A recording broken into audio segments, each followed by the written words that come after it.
Dalam nama Bapa dan Putra dan Roh Kudus. Amin.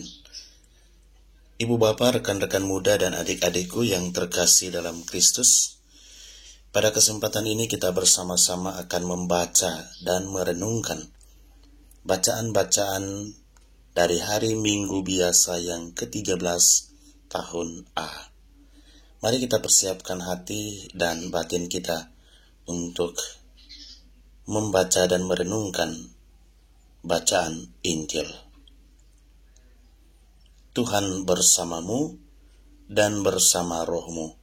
Inilah Injil suci menurut Matius. Dimuliakanlah Tuhan. Sekali peristiwa, Yesus bersabda kepada ke-12 muridnya, "Barang siapa mengasihi bapa dan ibunya lebih daripadaku, ia tidak layak bagiku. Dan barang siapa mengasihi putranya atau putrinya lebih daripadaku, ia tidak layak bagiku. Barang siapa mempertahankan nyawanya, ia akan kehilangan nyawanya. Dan barang siapa kehilangan nyawanya demi aku, ia akan memperolehnya kembali. Barang siapa menyambut kamu, ia menyambut aku. Dan barang siapa menyambut aku, ia menyambut Dia yang mengutus aku. Barang siapa menyambut seorang nabi sebagai nabi, ia akan menerima upah nabi. Dan barang siapa menyambut seorang benar sebagai orang benar, ia akan menerima upah orang benar. Dan barang siapa memberi air sejuk secangkir saja kepada salah seorang yang kecil ini, karena ia muridku, aku berkata kepadamu, sungguh, ia tidak akan kehilangan upahnya." Demikianlah sabda Tuhan. Terpujilah Kristus. Ibu bapa, rekan-rekan muda dan adik-adikku yang terkasih dalam Kristus, dalam bacaan Injil yang baru saja kita dengarkan hari ini, berbicara soal Yesus menasihati para muridnya.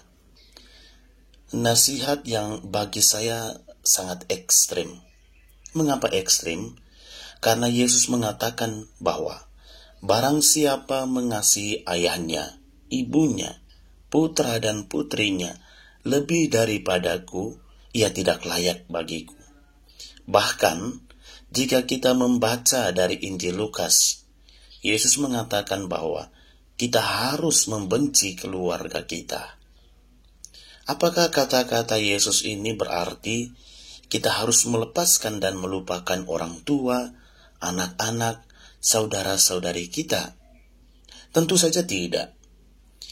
Yesus sendiri ketika tergantung di kayu salib pun, ia masih memberikan perhatian dan kasih sayang kepada ibunya dengan menyerahkan ibunya kepada Yohanes, yang mana secara tidak langsung mau meminta Yohanes untuk menjaga dan merawati ibunya. Lalu, apa sebenarnya yang mau disampaikan Yesus? Yesus mau berbicara soal totalitas pelayanan. Soal totalitas pelayanan. Total berarti penyerahan secara utuh, penuh, tidak ada sisa, secara total. Ketika kita menjadi pelayan, layanilah dengan sungguh, dengan total siapapun dia. Dalam melayani tidak ada maksud atau embel-embel lainnya. Dalam bacaan Injil hari ini, Yesus mengatakan bahwa jika orang tidak melayani dengan sungguh, maka ia tidak layak bagi Yesus.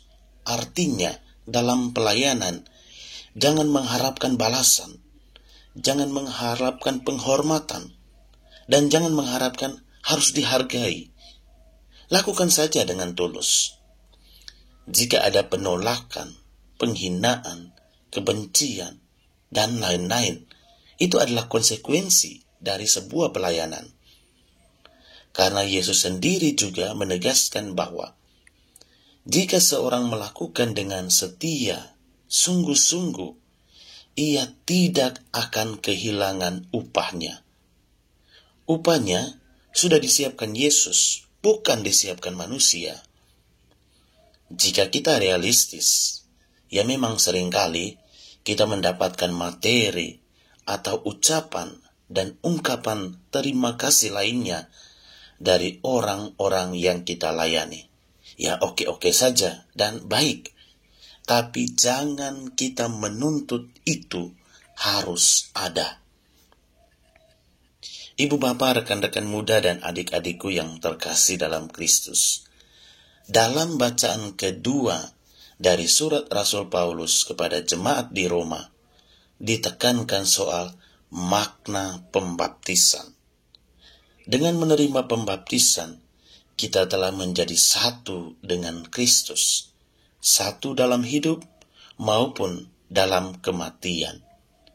Dengan pembaptisan kita percaya bahwa kita akan hidup bersama dengan Dia dan akan mati juga bersama dengan Dia. Nah, sebagai orang-orang yang telah dibaptis, bagaimana cara hidup kita? Dalam bacaan pertama, diberikan satu contoh konkret bagaimana hidup sebagai seorang yang sudah bersatu dengan Tuhan, yaitu menjadi seperti seorang perempuan kaya dan suaminya yang siap melayani dengan baik, sekalipun dia yang dilayani adalah orang yang tidak mereka kenal sama sekali dan merupakan orang asing. Melayani sampai tuntas, sampai sekecil-kecilnya. Dan buktinya, mereka menerima upah yang luar biasa dari Tuhan, upah yang tidak pernah mereka bayangkan. Maka melalui ketiga bacaan pada hari Minggu biasa ke-13 ini, Bapak Ibu, rekan-rekan muda dan adik-adikku yang terkasih, satu poin penting yang ingin saya tekankan bagi diri saya sendiri dan juga bagi kita semua yang adalah seorang pelayan, yaitu keramahan. Keramahan dari kata dasar ramah, yaitu sopan dan baik dalam perkataan maupun perbuatan dalam pergaulan kita setiap hari. Dengan keramahan yang kita miliki, kita menjadi teman, kita dapat menjadi sahabat, dapat menjadi saudara bagi banyak orang. Keramahan dapat membuat orang lain merasa nyaman, tenang, dan bahagia berada bersama kita. Dengan keramahan, kita dapat menyambut siapa saja dan melayani siapa saja dengan senyum dan lembut hati. Oleh karena itu, mari kita mengembangkan sikap ramah yang telah ada di dalam diri kita masing-masing dan siap melayani satu terhadap yang lain dengan total. Amin. Dalam nama Bapa dan Putra dan Roh Kudus. Amin.